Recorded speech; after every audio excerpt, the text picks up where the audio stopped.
Hello, my name's Reverend Lindsay and today I am bringing you my thought for the day. And my thought for the day is really on this day in history. So on this day in history, the D-Day landings of the 6th of June 1944 were the largest seaborne invasion in history. And along with the associated airborne operations, they marked the beginning of the liberation of France and Western Europe. And as part of a countrywide day of remembrance, stories will be told, and we will remember those who gave their lives to serve their countries and the memories that they left behind. But this morning I'm going to share with you not a D-Day story of a person, but of a ship, a light ship, the Trinity vessel L72, also known as Juno. So the role of a light vessel is basically to become a portable lighthouse, going to places where the shift in sands and deep water make it unsuitable for a conventional lighthouse. These vessels have no engine of their own and they are towed and then left in deep water.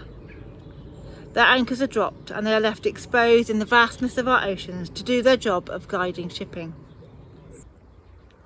Juno was deployed in the British Isles, and during the Second World War she was anchored off the Normandy coast as part of Operation Overlord, D-Day.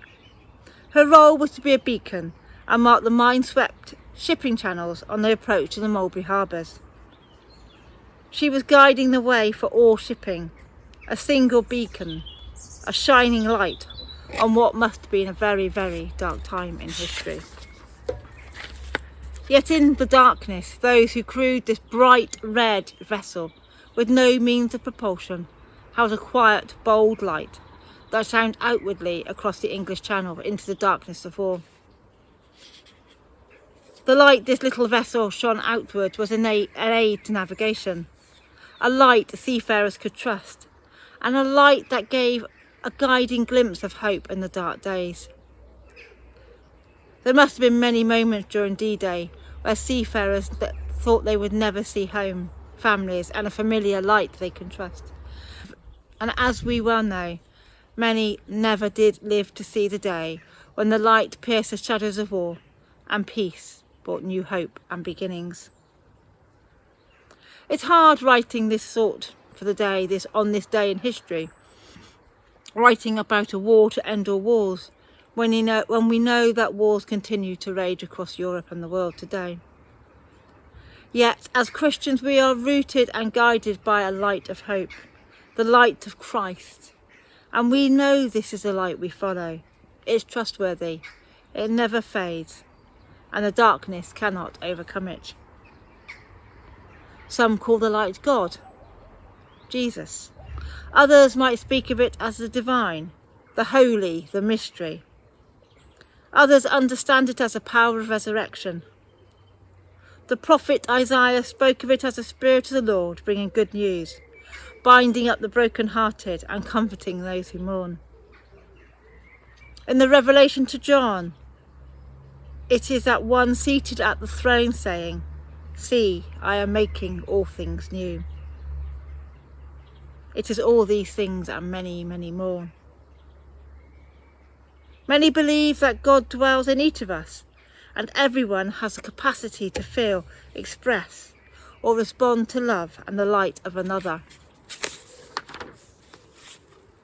Your own faith and spiritual practices or personal beliefs might vary. The proof of our beliefs is not totally tied up in what we say, but rather how the gifts and the light within our hearts is shone outwardly into the world. So what happened to Juno? You'll be really pleased to know she came back from Normandy. She came back with her crew. And I guess she came back quietly. Her story was just one of many. And the stories retold were not often retold. People didn't always speak of the war. We know from our own family that those who served humbly. They never bragged about their stories. And same for Juno. She came back and eventually she was destined to be scrapped and she was sold to scrap. Yet the person who was going to scrap her, who could make the money out of the metal that she contained, realised that the light that she carried had a story to tell. And instead of scrapping her, he ran her aground just outside Neath near Swansea, and it's there she sits. And for a boat that's been sat there for a very long time, apparently she's in really good condition. But she sits waiting one day for someone to re-love her, to refloat her, and to restore her, so that her light can continue to shine and tell the story of the brave people of D-Day. It's the actions, it's what we do with our lives that matter, and how we live out our faith. And we live out our faith, trusting and remembering that the light is always shining in the darkness, and the darkness will never overcome it.